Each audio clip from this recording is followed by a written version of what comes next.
Deutéronome, chapitre 6. Voici les commandements, les lois et les ordonnances que l'Éternel, votre Dieu, a commandé de vous enseigner, afin que vous les mettiez en pratique dans le pays dont vous allez prendre possession, afin que tu craignes l'Éternel, ton Dieu, en observant, tous les jours de ta vie, toi, ton fils, et le fils de ton fils, toutes ces lois et tous ces commandements que je te prescris, et afin que tes jours soient prolongés.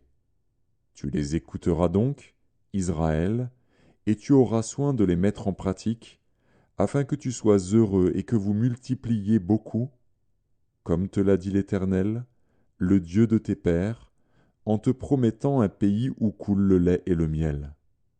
Écoute, Israël, l'Éternel, notre Dieu, est le seul éternel. Tu aimeras l'Éternel, ton Dieu, de tout ton cœur, de toute ton âme et de toute ta force. Et ces commandements, que je te donne aujourd'hui, seront dans ton cœur. Tu les inculqueras à tes enfants, et tu en parleras quand tu seras dans ta maison, quand tu iras en voyage, quand tu te coucheras et quand tu te lèveras.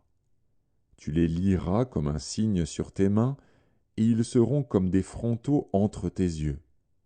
Tu les écriras sur les poteaux de ta maison et sur tes portes.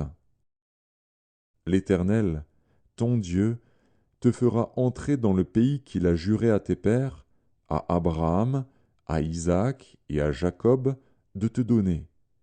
Tu posséderas de grandes et bonnes villes que tu n'as point bâties, des maisons qui sont pleines de toutes sortes de biens et que tu n'as point remplies, des citernes creusées que tu n'as point creusées, des vignes et des oliviers que tu n'as point plantés. Lorsque tu mangeras et te rassasieras, garde-toi d'oublier l'Éternel, qui t'a fait sortir du pays d'Égypte, de la maison de servitude. Tu craindras l'Éternel, ton Dieu, tu le serviras, et tu jureras par son nom. Vous n'irez point après d'autres dieux, d'entre les dieux des peuples qui sont autour de vous.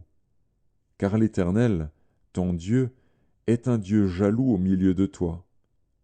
La colère de l'Éternel, ton Dieu, s'enflammerait contre toi, et il t'exterminerait de dessus la terre. Vous ne tenterez point l'Éternel, votre Dieu, comme vous l'avez tenté à Massa. Mais vous observerez les commandements de l'Éternel, votre Dieu, ses ordonnances et ses lois qu'il vous a prescrites. Tu feras ce qui est droit et ce qui est bien aux yeux de l'Éternel, afin que tu sois heureux, et que tu entres en possession du bon pays que l'Éternel a juré à tes pères de te donner, après qu'il aura chassé tous tes ennemis devant toi, comme l'Éternel l'a dit.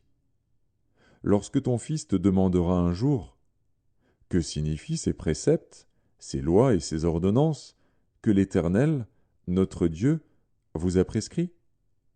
Tu diras à ton fils, « Nous étions esclaves de Pharaon en Égypte, et l'Éternel nous a fait sortir de l'Égypte par sa main puissante. L'Éternel a opéré, sous nos yeux, des miracles et des prodiges, grands et désastreux, contre l'Égypte, contre Pharaon et contre toute sa maison. Et il nous a fait sortir de là, pour nous amener dans le pays qu'il avait juré à nos pères de nous donner. L'Éternel nous a commandé de mettre en pratique toutes ces lois et de craindre l'Éternel, notre Dieu, afin que nous fussions toujours heureux et qu'il nous conservât la vie, comme il le fait aujourd'hui. Nous aurons la justice en partage, si nous mettons soigneusement en pratique tous ces commandements devant l'Éternel, notre Dieu, comme il nous l'a ordonné.